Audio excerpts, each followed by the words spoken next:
Bienvenue.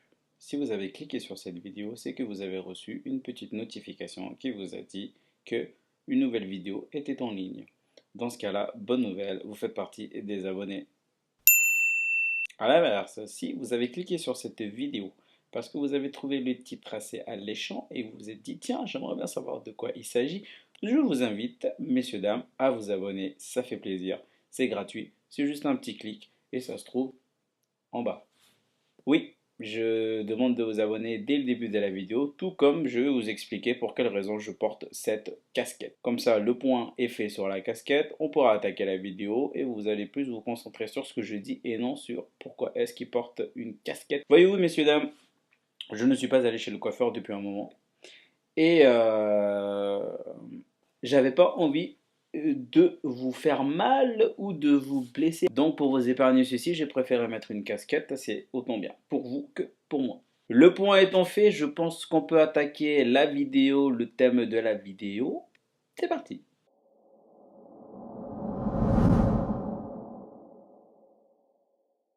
Quel est donc le thème que nous allons aborder aujourd'hui, les amis? On va essayer de deviner ensemble.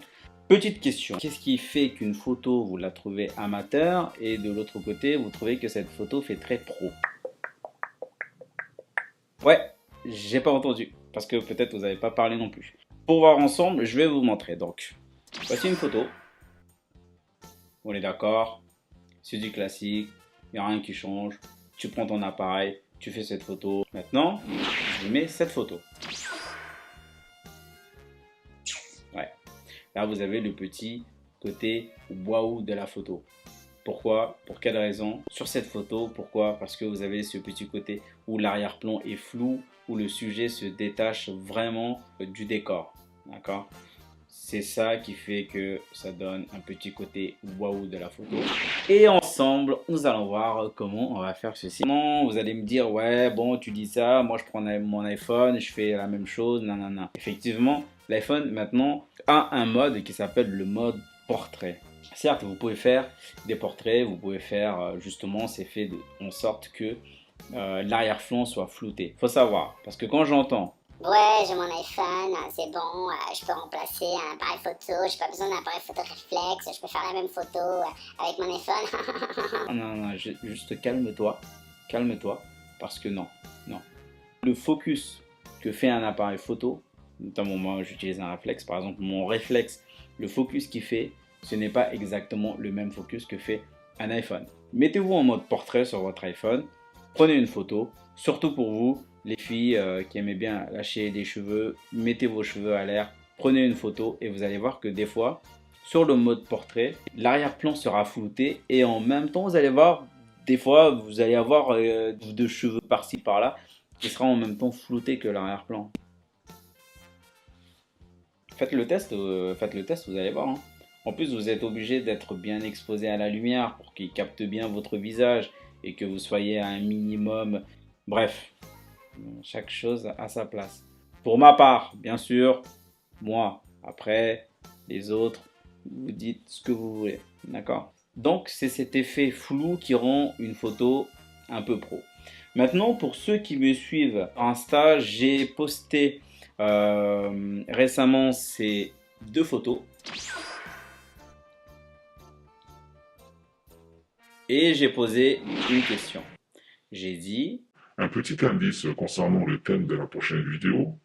Seriez-vous capable de me dire de quoi il s'agit? Question assez simple. Et j'ai reçu énormément, mais énormément de réponses à cette question en commentaire. Si je dois parler chiffres, je dirais 0.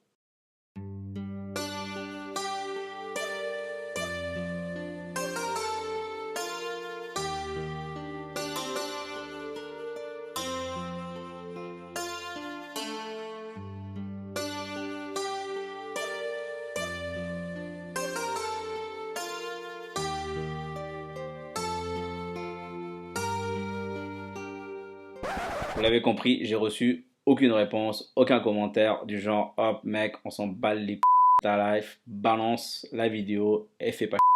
Donc du coup, on va faire un petit tuto de comment réaliser du coup une photo comme ça. Qu'est-ce qu'il nous faut pour pouvoir faire ces photos? Quels sont les ingrédients pour cette potion magique? Il va falloir revoir les bases parce que je vais essayer de faire une vidéo simple, vous dire les choses simples parce que vous êtes trop con. Restez là, bougez pas. Avant de savoir qu'est-ce qu'il nous faut comme matériel pour pouvoir faire ça, il faut savoir que ce petit effet a un nom. Ce nom, on l'appelle le bokeh. C'est du japonais. Ouais. Donc, dites le bokeh. Je ne sais pas comment ils le disent, mais en tout cas, nous, on dit le bokeh, qui veut dire en gros le flou artistique. Donc du coup, vous pouvez voir ça dans le milieu des photos portrait mode, pro, ou même dans le cinéma. Dans le cinéma, c'est beaucoup utilisé ça. Après, je sais pas si vous regardez les films indiens, dans les films indiens, il y en a beaucoup. Les bokeh, le bokeh, comme ça, il y en a vraiment beaucoup. Nous allons en trouver sur des scènes où ils pleurent, sur des scènes où ils rigolent, sur des scènes où ils dansent, sur des scènes où ils rient, sur des scènes... Vous allez en trouver beaucoup. Si vous voulez des bokeh, prenez un film indien, vous regardez, vous allez trouver des bokeh parce qu'ils arrivent à faire des bokeh avec tout. Cela dit, maintenant nous allons voir qu'est-ce qu'il nous faut pour pouvoir faire ce genre de bokeh. Il faut un appareil photo. Un appareil photo type réflexe, hybride, un truc que vous pouvez passer en mode manuel. D'accord? Parce que oui, je fais petite parenthèse. Vous avez un appareil photo, on va dire réflexe. D'accord? Ok, vous avez acheté au début, vous voulez découvrir, vous mettez ça en mode automatique, il n'y a pas de souci. Il faut pousser au bout d'un moment, une fois que vous avez maîtrisé un peu la compo et tout ça, de mettre votre touche personnelle sur une photo, passer du coup au prochain niveau qui est de passer votre appareil photo dans d'autres modes qui sont disponibles. Donc vous avez le mode manuel. Donc là, vous allez vraiment pouvoir toucher à tout, que ce soit la vitesse d'obturation de votre appareil, que les ISO de votre appareil, les ISO hein, ISO, pas ZISO ou ZO, d'accord? Les ISO de vos appareils, donc c'est la sensibilité du capteur, les ISO. L'ouverture, donc l'ouverture, et c'est de ça que nous allons parler aujourd'hui, l'ouverture. Sachez que si je fais une vidéo pour parler du mode manuel, on ne pourra pas faire une vidéo qui va durer moins de 15 minutes, quoi. D'accord? Et ça va aller bien au-delà parce que juste la vitesse d'obturation, vous allez avoir plein de trucs à savoir. Les ISO, pas autant, mais il faut savoir vraiment le maîtriser aussi. Et l'ouverture là, qui est simple et qu'on va voir ensemble comment ça marche. On ferme la parenthèse, on revient sur les ingrédients. Donc on a dit un appareil photo. Après, forcément, qu'est-ce qui colle avec un appareil photo? Il faut bien l'accoupler, votre appareil photo. Donc on va utiliser un objectif. Là, les amis, les objectifs, on va en parler aussi. Comme je l'ai dit, on va faire simple sur cette vidéo et lâchez un petit commentaire sur la vidéo si vous souhaitez avoir une autre vidéo vraiment qui détaille par exemple les objectifs que je vais vous parler rapidement là ou les autres modes, par exemple qu'est-ce que la vitesse d'obturation ou est-ce que la sensibilité du capteur, des choses comme ça. N'hésitez pas à me mettre s'il vous plaît en commentaire pour qu'on puisse faire une vidéo là-dessus. Par exemple, si je vous montre au niveau des objectifs, les focales fixes. Les focales fixes, par exemple, c'est l'objectif que j'utilise ici, c'est un 50 mm. Donc 50 mm, ça veut dire que quoi qu'il arrive, c'est 50 mm. Tu peux pas zoomer, tu peux pas dézoomer. Et du coup, ce qui est bien aussi sur les focales fixes, c'est que ça vous incite à être créatif en fait. C'est-à-dire que vous pouvez pas rester sur place, zoomer, dézoomer. Vous êtes obligé de vous rapprocher. Le fait de vous rapprocher d'un objet, vous allez forcément essayer de trouver un angle un peu différent pour faire des photos. Ça, franchement, ça vous rend plus créatif. En tout cas, moi, ça a marché sur moi. C'est un 18-55, donc ça, c'est ce que vous allez souvent trouver quand vous allez acheter votre appareil photo. Il est souvent fourni avec un 18-55. Donc 18, ça fait un grand angle, et 55, ça vous fait un bon zoom. Vous voyez, celui-là, c'est un 50, donc un 55, c'est pas mal aussi. D'accord? Là, par exemple, j'ai un téléobjectif. Donc celui-là, par exemple, c'est un peu plus différent. Celui-là, c'est un 70-300. Donc 70-300, voilà, je pense que vous avez compris. Je peux aller vraiment très très loin avec ça. Et donc ça, c'est un type téléobjectif. Je vous dis ça très rapidement, mais on peut vraiment en faire juste un sujet sur tout ce qui est objectif, parce qu'il y a vraiment beaucoup d'objectifs. Revenons sur le 50 mm que je vous ai parlé. Je vous ai dit, j'aimerais bien en avoir d'autres, des focales fixes. Pourquoi? Parce que les focales fixes, souvent, ils ont une grande ouverture. Et là, on va attaquer le sujet. C'est-à-dire, quand on parle ouverture, on parle de l'ouverture du diaphragme. Rendre flou l'arrière-plan ou le premier plan, ce que vous voulez, mais en gros garder votre sujet net et rendre tout le reste flou. Ça c'est faisable avec un objectif qui a une grande ouverture. Comment savoir si votre objectif a une grande ouverture? Il faut se fier aux inscriptions qu'il y a au niveau de votre objectif. Au niveau de votre objectif, vous allez avoir les inscriptions déjà de la taille de votre objectif. Par exemple, là, si c'est un 50 mm, il y aura écrit 50 mm. Si par exemple, j'étais sur un 18-55, il y aura écrit 18-55 mm. D'accord? À côté de ça, vous allez avoir la lettre F suivie de quelques chiffres. Et c'est ces chiffres-là, en fait, que vous pouvez savoir si vous avez une grande ouverture ou pas. Alors, les amis, maintenant, suivez bien, parce que pour la première fois, quand vous allez l'entendre, vous n'allez pas trouver ça logique. Mais après, ça rentre tout seul. D'accord? Donc, après la lettre F, si votre chiffre est grand, votre ouverture sera petite.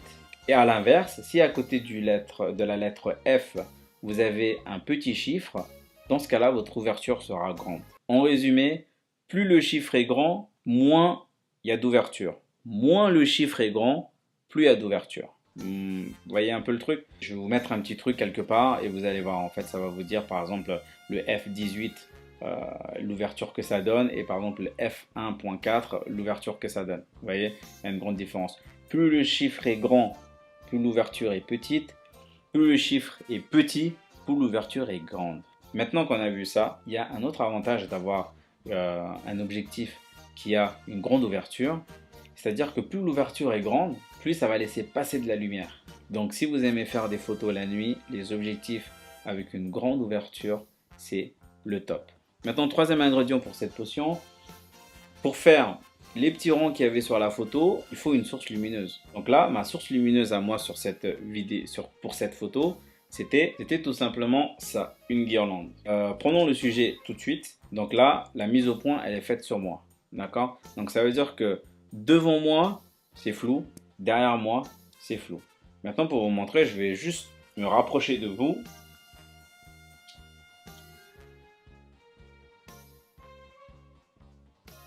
Voilà, donc vous avez vu qu'en me rapprochant, c'est devenu flou. Ça, c'est la petite source lumineuse, c'était notre troisième ingrédient. Donc maintenant, le quatrième ingrédient qu'on va voir, c'est l'espace.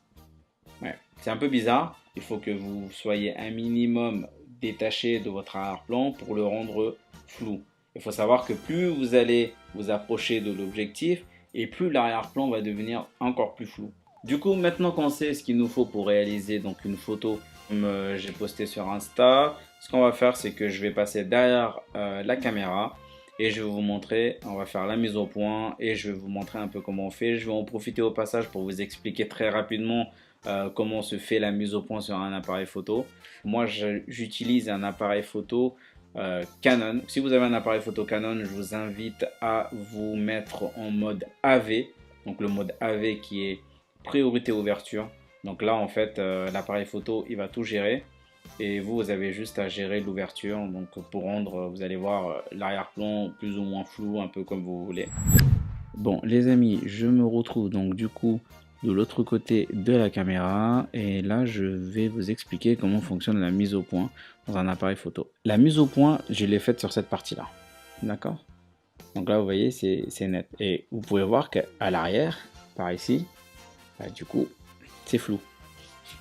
Donc ça veut dire que la mise au point c'est pas sur le sujet en entier, d'accord? C'est juste sur cette partie là. Donc moi ma mise au point elle est ici.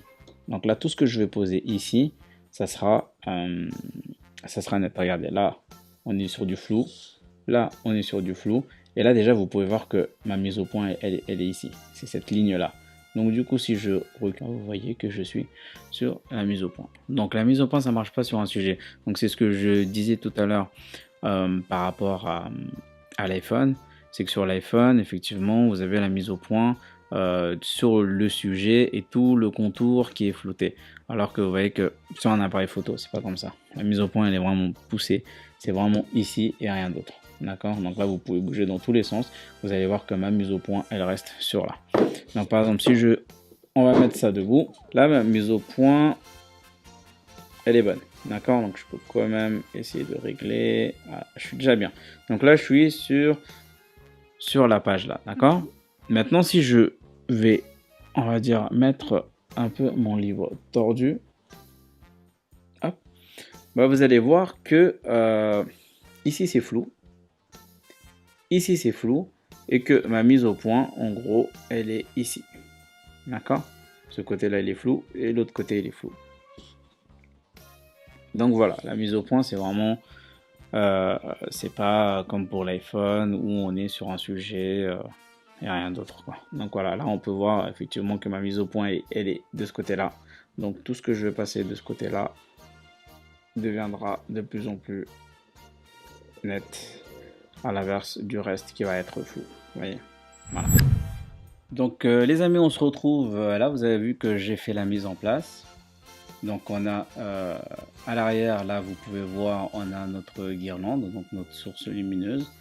Et au premier plan, donc on va avoir notre sujet. Maintenant, le but de la photo, c'est de rendre le sujet net et l'arrière-plan flou pour créer cet effet de bokeh. Donc tout simplement, ce qu'on va faire, c'est qu'on va faire notre mise au point sur le sujet et vous allez voir qu'automatiquement, l'arrière-plan va se flouter et créer cet effet de bokeh.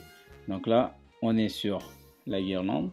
Et là, vous allez voir petit à petit, lorsque je commence à faire ma mise au point sur mon sujet, vous voyez que, voilà, là derrière, on a nos bokeh. On est parti d'une source lumineuse, donc on a mis une grande ouverture et voilà ce qu'on obtient.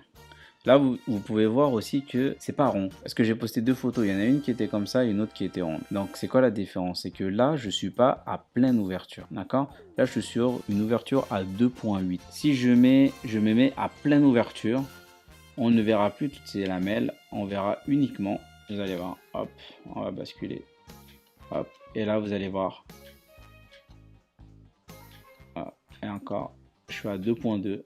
Je suis à 1.8 et voilà ce que ça donne à 1.8. À pleine ouverture, vous avez les fameux bokeh, donc le rond qui est comme ça. Et vous avez vu, je ne sais pas si vous avez fait attention, comme je vous ai dit, plus on ouvre et plus ça laisse passer de lumière. Donc là, vous avez vu, plus je ferme, moins il y a de lumière.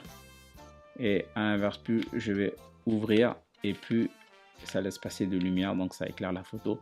Donc quand vous faites des photos de nuit, franchement c'est le top. Donc là, la pièce, elle est vraiment pas éclairée. La pièce est éclairée à peu près à ça, mais lorsque je ouvre à max mon ouverture, on a quand même, c'est limite, c'est trop éclairé, quoi. Après, il faut jouer forcément avec l'ouverture, avec, comme je vous ai parlé tout à l'heure de la vitesse d'obturation et tout, pour avoir un rendu meilleur. Bien sûr, un petit tour sur Lightroom et forcément, vous voyez, après ça fait le taf. Ça fait le taf. Sur ce les amis, si vous avez aimé, n'hésitez pas à lâcher un petit pouce bleu, ça fait plaisir. Si ce n'est pas encore fait, s'il vous plaît, abonnez-vous, c'est encore mieux, c'est gratuit, ça donne le sourire et ça motive à faire d'autres vidéos. Et bien sûr, n'oubliez pas de mettre en commentaire si vous avez des idées de vidéos, des sujets auxquels vous voulez qu'on échange. Et voilà, du coup, n'hésitez pas, commentaire, petit pouce bleu et abonnez-vous. Moi, je vous dis à très bientôt sur une nouvelle vidéo. En attendant, prenez soin de vous. Tchuss!